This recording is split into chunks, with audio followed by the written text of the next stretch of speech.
Magandang araw po sa inyong lahat mga kababayan at eto nga mga ka-review natin na finish ka na saba, ikulong mo sarili mo. Nako, yan po ang ating alamin mga kababayan sa video ito, pero bago po natin simulan yan, palike naman po ng video ito, malaking tulong po yan. Maraming salamat po at eto na nga mga kababayan. Simulan na po natin to. Pasok ka. Medyo, ayan na naman. Ito talagang si Cheese, talagang he doesn't stop in in showing his inability Nako. to preside in orderly, efficiently manner. Bakit kanyo? Abay, nangampanya na naman yung si Dilima. Nangampanya na or role did she play except to publicize? Kaya panay. Ito naman si Cheese, napansin mo, kung hindi nag-o-objecto, pumayag naman siya, tama, I will have to stop you na. Pinabayaan mo muna magsalita, saka ka Pero na nag-warning mag-stop. naman siya. Aba, hindi naman kaya mag-warning eh. Interview ho itong si GAR. Pagka talaga ikaw, Assessment sa takbo ng impeachment trial, day 10. Humarap yung mga testigo ng House prosecution for the Article 1. All those alleged misuse daw po ng confidential funds. Torne Panelo ha, pagka ikaw nabwisit ka pa kay Cheese, pinatigil na niya tong si Dilima kasi ayaw niya Torne Panelo opening. Anyway, yung mga testigo po worthless lahat yun. And Worthless. useless. Bakit kanya? Why? Ay, may wala naman nung masasabi ito mga ito to prove yung charges ng irregularity ng paggastos ng confidential funds. Kasi yung testimonya nila tungkol sa pag-request ng encashment, pag-release, hindi naman in dispute yan. Kaya nakita niyo yung defense. Walang cross-examination. Talaga naman wala kang dapat na i-cross. Wala. So bakit hindi naman kini-question mo? Ang issue dito, irregularity. So there is nothing that this witness can testify to that will prove irregularity. Wala eh. Because the request for the encashment as well as the release of the Legal money lahat. are not in question. Pero dito sa Article 1, sir, yung impeachment trial, may nakikita na ba kayo dito sa nangyari sa pagpresent ng mga witness na may napatunayan yung prosecution na magtatagoy ng culpable violation ng Constitution? Wala nga, kasi nga, yung dalawang testigo, wala yun eh. Para Invalid. wala silang prinisinta. Kita mo yung depensa, no cross. Tama, yun ang tama doon. Kaya yung mga tanong ng mga senador, mawalang galang na po sa inyo. Mabuti si Robin Badilla hindi nagtanong. Kasi, sabi ko nga sa'yo, minimenos sila pero matalino ito. Kaya naman magkawasap ka. Mabuti hindi ka nagtanong. Wala naman dapat itanong. Exactly. Kaya natutuwa ako hindi ka nagtanong ka ako. Kasi talagang wala eh. Yung mga tanong doon, mga irrelevant lahat eh. Lahat ng mga tanong doon, mawalang galang na ako sa inyo. Kasi, kung ang usapan doon, Si Joel Chuo. For dramatization lang kasi itong ginagawa nila dyan. For dramatization. Ngayon mga kabayan, magtataka kayo kung bakit pinayagan ni Cheese magsalita si Dilima. Hindi ba? Diba, bumaliktad nga si Cheese sa kabila mga kabayan para hindi siya makasuhan. Oh yeah, eto na yon. This is the price ni Cheese mga kabayan. Hindi ho siya nakapag grandstanding kahapon. Bayan yung protocol, yun. Lahat ng mga tanong nyo relevant. Pero irregularity ho pinag-uusapan after the release eh. Kaya yung mga tanong nyo, hindi na ako kailangan. Unnecessary Useless. and irrelevant. Do you think this is part of the fishing expedition in the process po nung the transfer funds? Media mileage. The media mileage. Media Okay. mileage, correct. Before the witness was presented, Attorney Sal, nagkaroon ng, binigyan ng 5-minute na panahon si Congressman Leila de Lima. Yan, mabuti binanggit mo yan. Medyo, ayan na naman. Ito talagang si Cheese, talagang he doesn't stop in in showing his inability to preside in orderly, efficiently manner. Bakit kalyo? Abay, nangampanya na naman yung si Dilima doon. Kanya na naman eh. Hindi naman pala siya magpipresent ng witness. Ano bang Wala eh. papel or role did she play except to Propaganda, di ba? O media mileage, mga kababayan, sabi kanina Senator, ay ni Attorney Panelo, di ba? Gusto lang nilang magpasikat, di ba? Gusto lang nilang ma-cover sila ng media. More airtime, kung baga, mga kababayan. Wala namang kwenta yung pinagsasabi. Puro conclusion. Ibawal nga kayong mag-conclude dyan yung yung prosecutor and the defense. Hindi pwede sila mag-conclude dyan, mga kababayan, kasi hindi naman po sila mga senator judges. They are not the judge, no? Ang maaari lang po dyan na mag-conclude, di ba? Kung si VP Sara ba ay guilty or not guilty, ay yung mga senator judges, mga kababayan, hindi po ang prosecutor, hindi po si Dilima, di ba? At hindi rin po ang depensa. Para patas lang tayo, mga kababayan. publicize? Kaya panay Nagbida-bida kasi si Dilima eh. Ay. Ang tuloy nagpas ng gusto niya si Biburado ko. Di ba constitution dito? Teka lang ha. Pili na ba sila? Ano natin to eh. Mangyayari yung mga nangyayari ngayon sa ating mga school. kaya mag-warning eh. Kung kasi, Norward lang kung natin. yung marunong na presiding officer, mag-uumpisa ka pala, ops, Ops. stop. Correct. Kung halimbawa ako presiding officer, what is your role here? Are you going to present a witness or not? Pag sinabi niyang, no, Your Honor, I will manifest, never mind. Proceed. Prosecutor, present your witness. Ganun lang yun. Ganun pala yun. Kakainis eh. Kaya yung, pag after break, hindi na kami bumalik. Pero, Kumain na lang kami.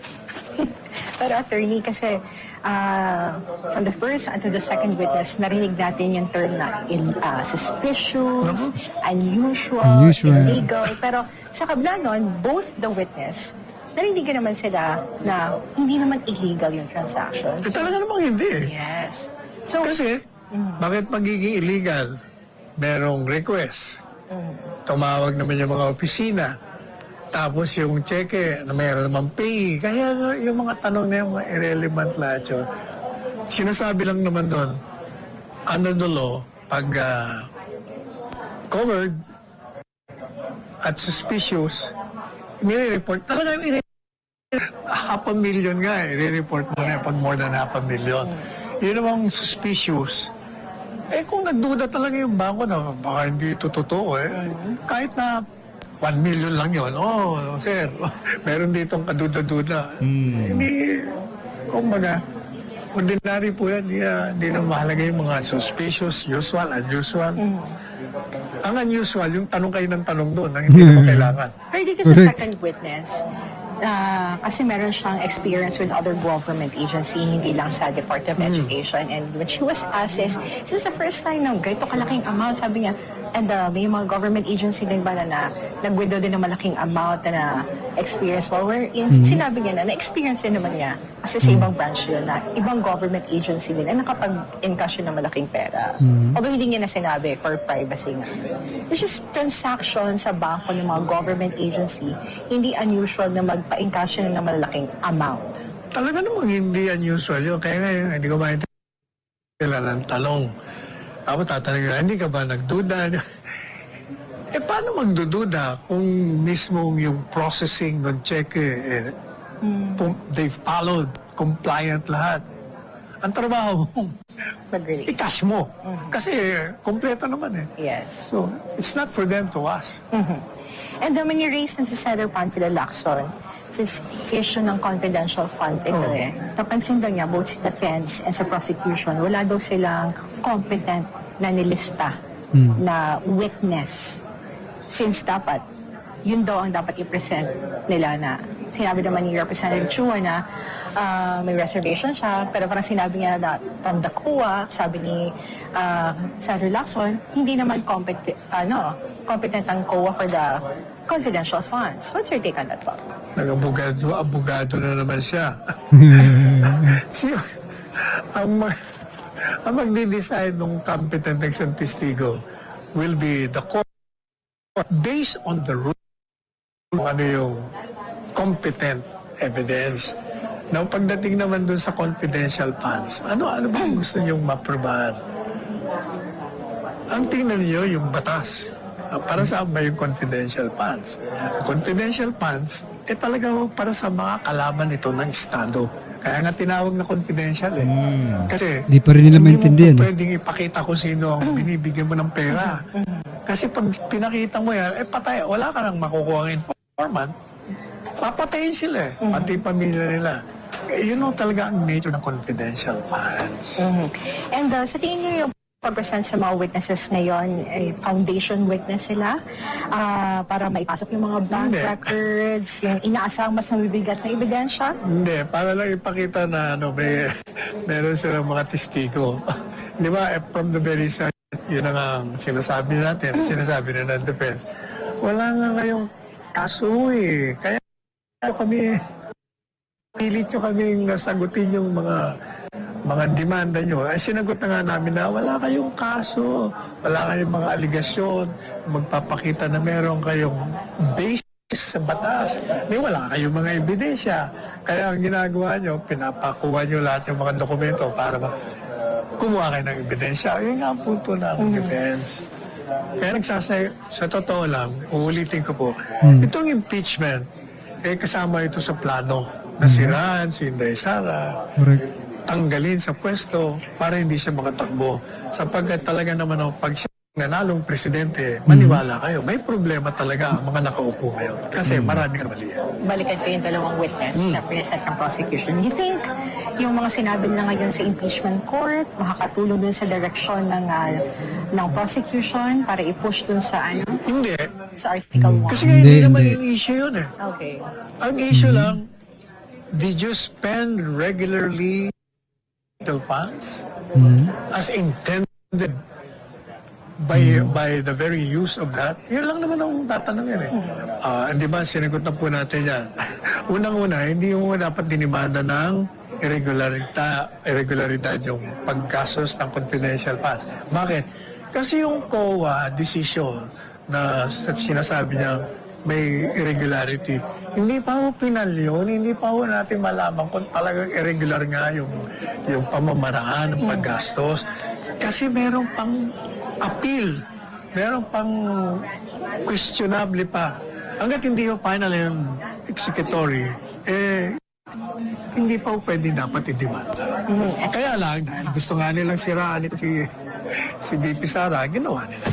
And sir, labanan din ng optics to between the defense Oo. and House prosecution. Propaganda. Kumusta yung labanan? Pero more on the propaganda ng prosecution. Ito, okay. Ang depensa, nag-aantay lang sila. Kaya nga sinasabi nila, Sara, ba't namin papupuntahin yun?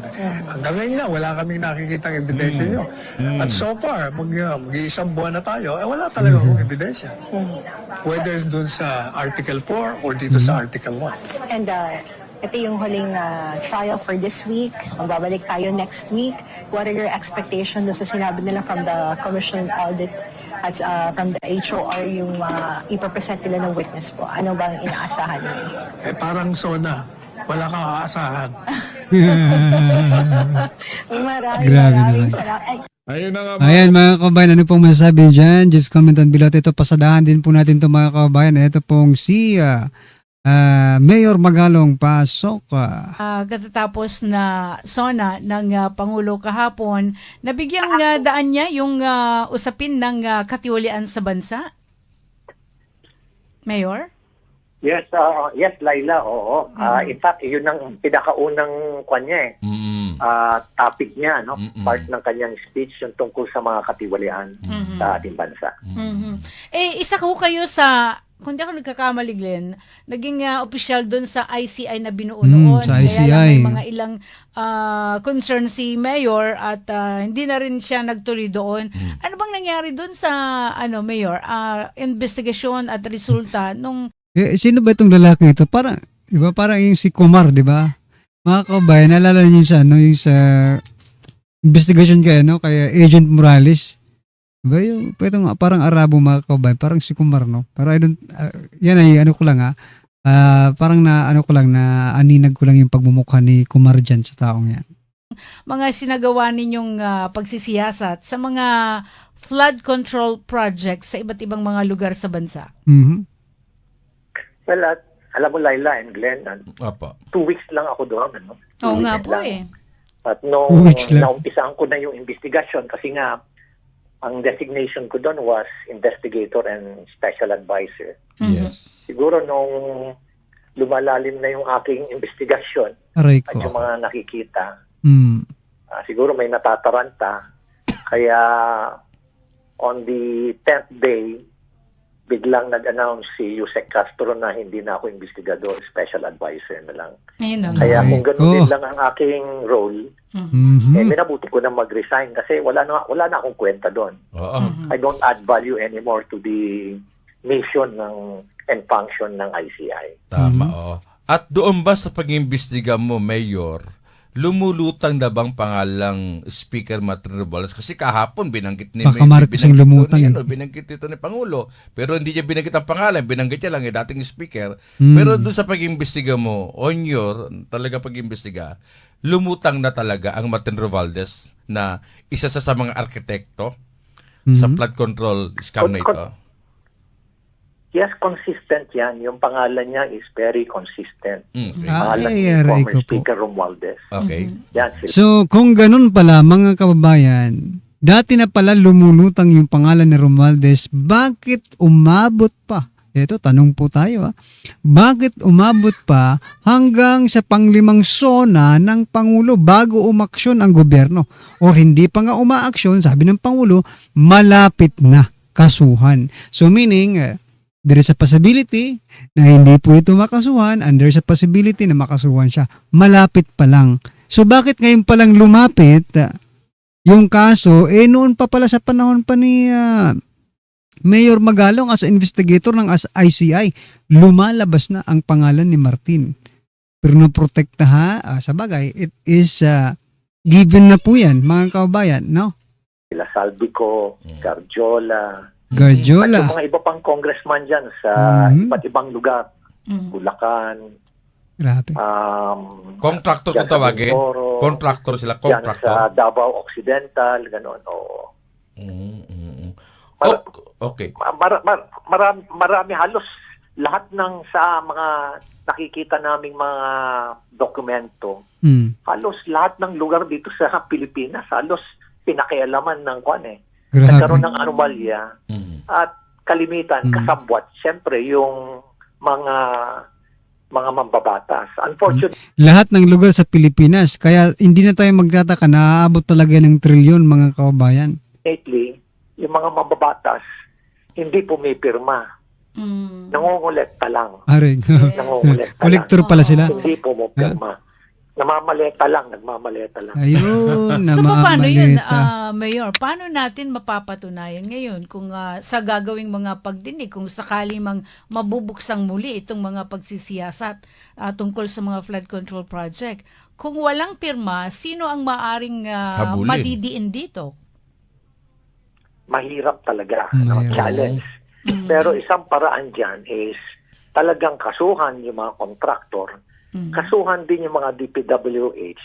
Kasuhan yung ikulong at kaikulong silang lahat. At kung ikukulong silang lahat, ikulong sila doon sa mga ordinaryong city jail. Mhm. Para at the end, pag naghihirap na sila, Magsalita magsasalita na. na rin sila. Ang problema dito, mga kabayan, imbis na itong mga inayupak na mga kontraktor ang ikulong, si Senator Dante Marcoleta ang kinulong nila. Sinong matutuwa dyan? Ayun, Pwede, Alam mo, no? kung meron din, another is, tingnan nila lahat yung mga, sino ang nagpa-release ng mga pondong ito. Mhm. No? Mhm. At makikita mo uli yung signature ng mga mambabatas dyan. Mhm. Kaya kailangan talaga ng matinding investigasyon. Kasi may mga tradecraft sa investigation Yes, na hindi ko naman pwedeng banggitin dito. Tama, tama. Oo. Kaya kailangan talaga, pero kung ang isang opisina na tulad ng ICI, tinanggalan mo ng investigative capability, Mhm. walang kwenta yon. Wala Kasi na. ang intention mo nga is maghanap nga talaga ng kwenta mo nga is maghanap ng ebidensya, pero kung Yes. tatanggalan mo ng investigador, ano pang gamit, no? Correct, At correct. actually, in the end, nung ginagawang pag-imbestiga, parang na-dissolve din. At sabi natapos na yung naging function ng ICI, Mayor. Ganun nga yun nangyari. Kaya kung Palpak. titingnan mo yung mga Yeah. cases, Apo. o kaya yung mga dokumentong na i-prepare ng ICI, puro One word to describe ICI, palpak. Di ba? Palpak po, mga kababayan. referral. Mm. Puro referral lang. Ah, Hindi siya complete case investigation report. Na Okay. dapat ganun sana ang ginawa ng ICI. Kung meron siyang, kung hindi tinanggalan ng investigative capability. Apo. Kayo ba, Mayor, naniniwala na binanggit nyo kanina nga na consistent na sa pag-imbestiga, lumulutang ang pangalang Martin Romualdez, Saldico, Congressman Garjola? Radyola. Kayo ba'y naniniwala na sila talaga yung pinaka-top level ng nakawang ito Ayan, at ayan. walang kinalaman ng Malacanang dito? Or hindi sila gagalaw, sila Speaker Oh, Martin Romualdez, ah, si Saldico, at yung iba pa, Magandang tanong. kung walang go signal ng mas mataas sa kanila? Well, siguro maganda siguro kung ang ipapatawag dyan sila former USEC Umiiwas din si Magalong. Tama. o kaya sila Pandaman. former USEC Trajib Olivar. Opo. At siyempre yung ating DBM din, Secretary, Pandaman, opo. at at iba pa. Iba pa. Iba pa, pati si Kasi, BBM. pa naman yan eh. It is No, dapat ipatawag yung DBM at saka yung BBM, mga kababayan, di ba? a public knowledge. Kaya lang, unfortunately, nobody would like to talk about it because it is an inconvenient truth. Oh, yes. Pansin ko din yun Mayor.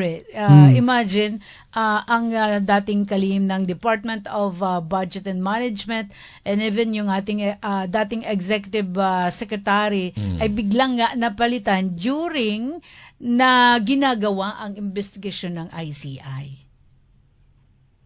Yes. Alam mo, isang matinding dokumento na kung makukuha mo talaga yung original copy niyan, ito yung raw files nung ginawa ni Cabral. Kasi yung nasa akin is a 19-page file na nagpapakita lang ng mga pondo na inalat sa mga legislative districts, sa mga congressman. Hindi kasali yung mga party list, hindi rin kasali yung mga senator, hindi rin kasali yung mga ibang mga cabinet secretaries, at may mga codes yun. Kung makuha nila, kung makuha yung original na document nun, matibay din na ebidensya, at the same time, hindi siguro siya muna matatawag na material evidence, pero napakagandang lead yun for the investigators. Na yung document ba na yan, Mayor, hawak ni dating Yusek. officer o Yusek Cabral? Siyang nag-prepare nun eh. Kasi nung kinonsult ko siya, nanginginig nga siya eh. 2 days before I resigned, I confronted si Miss Cabral during Buhay pa, mga kababayan. No? Buhay pa siya noon. Bakit nanginginig siya, di ba, mga kababayan, sa file na yan? So, at saka bakit nalaglag sa bangin, mga karibin natin, no? the hearing or interview ng ICI. At talaga doon, nanginig siya. Nanginig siya na gusto doon. Siguro nag-iisip siya, bakit? Meron akong kopya. Pero yun nasa akin, kwan na yun eh. Derivative na yun eh. Di pa From yun the yung raw original. file. Kung makuha mo yung raw file, ang daming information doon sa raw file na yun. I saw it eh. I saw the raw file. Yes, oo. But I don't have the original copy. Yan ba yung copy rin, kapareha dun sa kopya na hawak ngayon? Kung di ako nagkakamali, di pa nailalabas lahat. So yun, mga kababayan, no? Alalahanin muna natin si Cabral, no? Kasi may mga napapanood tayong mga movie, no? Mga kababayan, especially mga spy movie, no? Yung bigla na lang madedisgrasya, Tapos papalitan nila yung bangkay, di ba? Papalitan nila ng ibang tao. Lalagay lang yung pagkakakilanlan ng agent, ne? Tapos yung agent, yun nandun na pala sa ibang bansa, mga kababayan, kasama ang pamilya, or siya lang muna, o after a year, kasama niya yung pamilya niya doon. So, maaaring ganun po ba ang nangyari kaya? Ito, nagtatanong lang tayo sa sobrang nating panonood ng movie. Parang gusto nating i-apply dito sa mga nangyayari sa ating bansa, yung mga ganitong eksena, di ba? Na kunyari, tumalon, di ba? Tumalon sa, for example na lang sa yung tumalon sa bridge, di ba? O natagpuan yung bangkay, nandoon yung singsing, yung wedding ring. Pero buhay pala mga kababayan, nandun sa ibang bansa na ang ganda-ganda ng buhay, di ba? What I'm trying to point out mga kababayan, napaka-coincidental naman ng pangyayari kay Cabral. Although this is a past issue, no? Pero may apply pa rin natin, no? Sa mga issue ngayon mga kababayan. Ni Congressman Lian Aleveste? Leandro Leviste. Tama. Same pa po yan. Most probably. Most probably, he has a copy. Nako. Pero until now, hindi pa ito na ilalabas. Mukhang nag-aantay lang ng tamang panahon ang ating isang mambabatas dyan sa Kamara. Maaari, sa 2028. Nako. Kasi pag nilabas mo yan, mahahaluan ng politika yung impeachment. Sabihin na arm twisting, o kaya maraming isyong ilalabas. No? Kaya mas mabuti na separate siya para hindi siya maisama doon sa impeachment. At syempre, yung issue pa dyan sa loob ng Senado ngayon. Kaya not the right time na ilabas muna. Correct. Okay. So, kung ating mapapansin dito, Mayor, parang ipinauubayan na ni Pangulong Marcos ang pag-imbestiga sa ombudsman. So, para bang hindi na mag-imbestiga ba ito, Blue Ribbon? Tapos, maging nga po sa Kongreso, sinabi mismo ni Congressman Sandro Marcos, hindi na dapat po muling buksan po sa Kamara yung investigasyon po sa flood control scandal. So, sabihin ba, kailangan, para bang gusto ipaiwatag dito ni mismo na Pangulo na, diyan po sa Senado, diyan sa Kongreso, wag na kayong mag-imbestiga, ang ombudsman ng bahala? Hawak kasi nila. Well, alam mo, sa akin pananaw, talagang hindi naman talaga sila pwede ang mag-imbestiga. Okay. Paano mo i-imbestigahan yung sarili mo? Correct po. Kumbaga yung kriminal, Imbestigahan mo siya sarili mismo mo. mag-imbestigahan na sarili niya. Ayun. Diba? Oo nga. Kaya useless lang, di ba? Kaya lang, kung ipapaubaya mo lahat sa ombudsman, hindi kakayanin. Oo nga. Sa dami ng kaso niya, no eh. So, Kakayanin kailangan yan. mo talaga ng tulong Pag ng iba na PNP yung lahat. Di ba? Tapos, Kakayanin niya ng ombudsman pag iba na po yung ombudsman. Pero ngayon, malabo po mga kababayan, si Remulla. Papatusin yung mga kasama nila. Malabo. merong talagang isang malakihang directive coming from the president na I want yung kumbaga yung resulta, konkretong action at measurable yung resulta. Let us say, I want for the next 3 months, I want 1,000 cases to be filed against all those involved in this infrastructure anomaly. Yung 1,000 cases Political na yan, will. Yan. siguro 1:200% pa lang yan. Opo. 1 out of the 200, 1:200 pa lang sa ratio in terms of ratio and proportion. Ganyan karaki, karami ang kaso. Kasi kung titingnan mo, siguro baka mahigit 200,000 yung anomalya dyan sa infrastruktura. 1,000 na lang yung Dapat kailangan ganun may numero talaga para at least yun talaga yung target. May kailangan define the target, measurable yung progress, measurable din yung outcome, resulta. Yung naging initial investigation ninyo, Mayor, saang mga lugar ba yung napuntahan ninyo at napansin ninyo talaga na hindi ginawa at nagkaroon ng anomalya sa mga proyekto ng Baka sa Departamento Ilocos Norte. ng DPWH. Ilocos Norte yan. Well, doon sa mga napuntahan namin, Sige nga, limited sige lang nga. yan. Dyan sa La Union, dyan La sa Union. Benguet, dyan Yun. sa Davao Occidental. Mhm. Pero Davao hindi agad. kaming nakita rin dyan sa Ilocos. Davao City na Orara. nakita di umano'y overpriced. Mm, Pero Ilocos. kami nakita sa Ilocos Norte Ayun. na even inform si Vice Governor doon Matthew na sarili ng lugar ni Marcos. Senator Aimee Meron gumawa pa pa rin. sila ng kalokohan doon. Yan No, isipin mo, dineclare nila yung isang flood control project na force majeure, act of God. When in fact, nung tinanong ko yung mga tao, sinabi ng mga engineer, Dito mga kababayan, sa base po sa interview dito kay Mayor Magalong, parang pinoprotektahan din ni Mayor Magalong yung administrasyon eh. Hindi niya masabi-sabi yung pangalan ng presidente, pangalan ng anak niyang si Marcos, di ba? Si Sandro Marcos, diyan sa mga flood control, ay sa mga infrastructure na yan, di ba? Parang pinoprotektahan din ni Mayor Magalong, no? Parang ba, alanganin, no? Hindi masabi-sabi yung mga Marcos eh. Pagdating kay Aimee na pangalanan, pero pagdating kay BBM, pagdating kay Sandro Marcos, hindi man lang niya mapangalanan, mga kababayan. Anyway, ano pong inyong masasabi dyan? Just comment down below mga karibin natin. At syempre, huwag pong kalimutang i-like at mag-subscribe. Maraming salamat po mga kababayan.